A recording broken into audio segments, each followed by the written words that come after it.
See, when I'm lane splitting, this is what I'm looking at. I'm looking for gaps. There are no gaps anywhere because the cars are not going anywhere. So there's no car that's gonna be getting in front of me right away. Like this car could possibly, but I'm going super slow enough that I could stop if he decided to.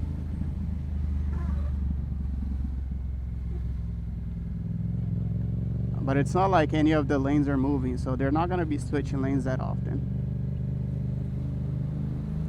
But whenever I go a little bit faster, I'm going between two cars.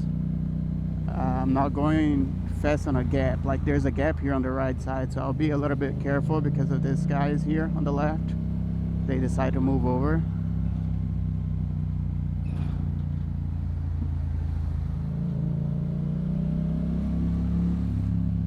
Yeah, so you see the cars that whenever they move away, I can tell that they see me already.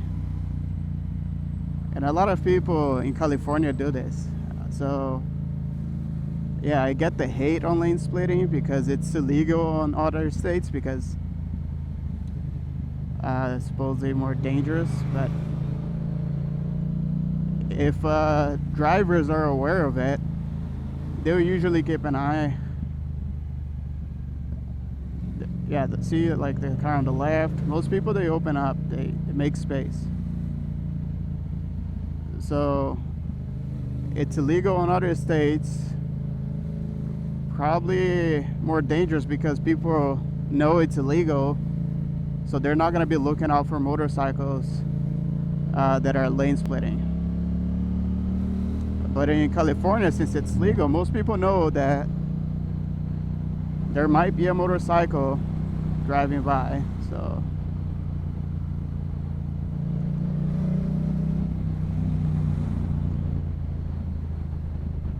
and I'm not going at 100 miles per hour or like much faster than traffic. I'm almost following traffic speed. I'm doing like 20, maybe 25. I'm not going fast. And I try to keep an eye ahead too, making sure that nobody's planning on moving over to the other lane. Like right now, I'm on a gap. I'm not lane splitting. I'm on a lane position as if I were in a car. So like right now I'm next to a car, so people are not gonna try to move over